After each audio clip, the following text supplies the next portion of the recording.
जो मैंने रेफरेंस ली है वो मैंने ली है ललिता माधव से, जो श्रील रूप गोस्वामी ने लिखी है। तो शुरू। तो जैसे कि आपको बताएगा, जो हिमालय पर्वत है उनकी एक पुत्री है जो है पार्वती मैया, और पार्वती मैया के हस्बैंड है शिव जी। तो जो हिमालय माउंटेन है उनके दामाद बेसिकली हुए शिव जी, और शिव जी बहुत पावरफुल है। तो ऐसे एक माउंटेन था जिनका नाम था विंध्याचल पर्वत। तो विंध्याचल पर्वत ने सोचा कि जो हिमालय पर्वत के जो दोते दामाद हैं वो तो शिव जी हैं, और शिव जी कितने पावरफुल हैं, मेरे को भी एक ऐसा दामाद चाहिए जो शिव जी से भी ज्यादा पावरफुल हो। तो उन्होंने बहुत साल तपस्या करी, कड़ी तपस्या करी।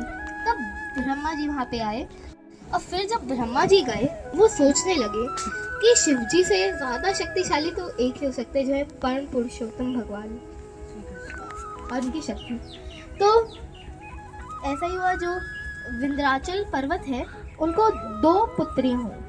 एक का नाम था चंद्रावली, एक का नाम था श्रीमती राधा रानी। तो ये तब का टाइम था जब जो कंस है, जो देवकी है, कंस की बहन देवकी, उसका 8वां पुत्र जो भगवान श्री कृष्ण है वो गोकुल पहुंच गए थे, और वहाँ पे दुर्गा मैया आ गई थी।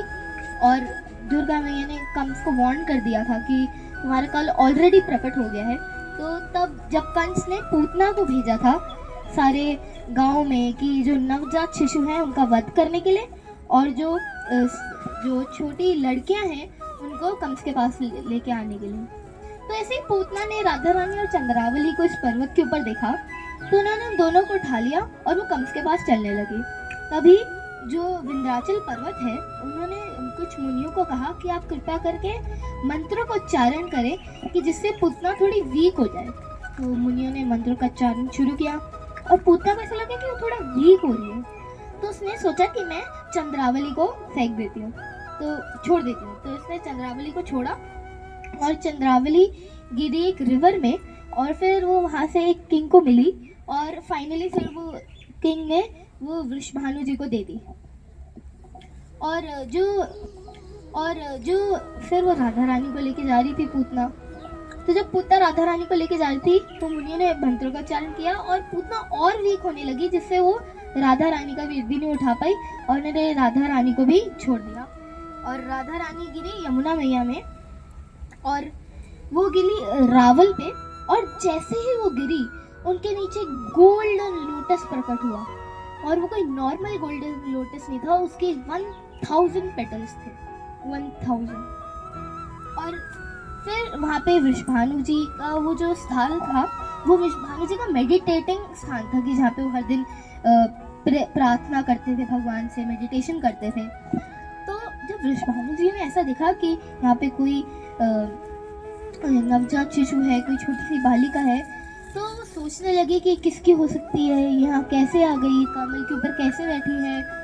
तब वहाँ पे ब्रह्मा जी ने आकाश से बोला कि तुमने पिछले जन्म में बहुत सारी तपस्या करी थी, उसके फलस्वरूप तुम्हें ये पुत्री प्राप्त होती है। तो वृषभानु जी बहुत खुश हुए, उन्होंने कीर्तिदा को बताया, और उन्होंने एक बहुत बड़ा आयोजन रखा। और फिर उसके बाद एक दिन उनके घर आए नारद मुनि। अब जब नारद मुनि आए उससे पहले कीर्तिदा तो बहुत खुश थी, पर उसने एक चीज नोटिस करी कि जो राधा रानी थी वो थी तो बहुत सुंदर, पर वो अपने कमल जैसे जो नयन, जो नेत्र है, वो खोलती ही नहीं थी। तो कीर्तिदा सोचने लगी कि कहीं राधा रानी ब्लाइंड तो नहीं है कि वो खोल क्यों नहीं पा रहे अपने नयन। तो एक दिन वहाँ पे नारद मुनि आए, तो उन्होंने वृषभानु जी ने उनका बहुत अच्छे से आदर सत्कार किया। तो नारद मुनि ने उनसे पूछा कि आपका क्या कोई पुत्र और पुत्री है जिसको मैं आशीर्वाद दे सकूं। तो वृषभानु जी का एक और पुत्र था जिसका नाम था श्रीदामा। तो उन्होंने कहा हाँ मेरा एक पुत्र है। तो फिर श्रीदामा वहाँ से आए, नारद मुनि ने उनको आशीर्वाद दिया। तो वो जाने वाले थे, पर नारद मुनि को तो पता था कि उनके यहाँ एक पुत्री भी हुई है जो श्रीमती राधा रानी है। तो उन्होंने पूछा कि क्या आपको कोई पुत्री नहीं हुई। तो उन्होंने बहुत झिझकते हुए, जो वृषभानु है, उन्होंने उत्तर दिया कि हाँ एक पुत्री भी हुई है, पर वो अपने नेत्र नहीं खोलती। तो उन्होंने कहा कि क्या मैं उसको आशीर्वाद दे सकता हूँ। तो फिर वो नारद मुनि को अंदर लेके गए, तब नारद मुनि ने कहा कि मुझे कुछ समय का एकांत चाहिए आपकी पुत्री के साथ। तो वृषभानु महाराज बाहर गए और जैसे ही वो बाहर गए, नारद मुनि ने राधा रानी के चरण स्पर्श करे और राधा रानी ने उनको दर्शन दिया और वो बिल्कुल मंत्रमुग्ध हो गए। फिर जब नारद मुनि बाहर जा रहे थे, उन्होंने वृषभानु महाराज को बताया कि आपको चिंता करने की कोई आवश्यकता नहीं है, आपकी पुत्री अवश्य ही नेत्र खोलेगी। फिर वो वहाँ से गए। अब बहुत सारे मंथ्स पास हो गए और अब बारी थी राधा रानी की फर्स्ट बर्थडे की। राधा रानी फर्स्ट 1 ईयर्स की होने वाली थी। तो फिर जैसे अभी हम बर्थडे मनाते हैं तो हम आसपास के 1-2 रिश्तेदारों को बुला लेते हैं, बट तब के टाइम पे जब भी कोई आयोजन करता था, बिल्कुल गांव जो राज्य है उनको बुलाते थे।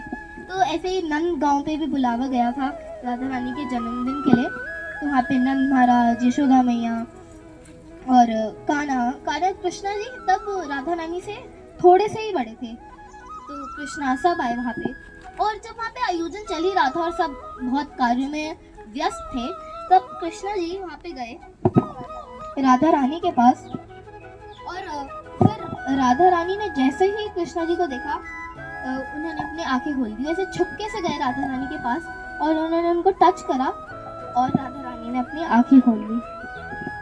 ये देख के जो कीर्तिदा है वो बहुत खुश हो गई कि फाइनली जो राधा रानी की नयन है, उन्होंने जब पहले दर्शन कर उनको ऐसा लगा था कोई लोटस है, इतने सुंदर राधा रानी के नयन थे और वो मंत्रमुग्ध हो गई। तो फिर वो बहुत खुश है कि कृष्णा की वजह से राधा रानी के नयन खुल गए। तो ये थी राधा रानी की नयन खुलने की लीला। सुनाइए।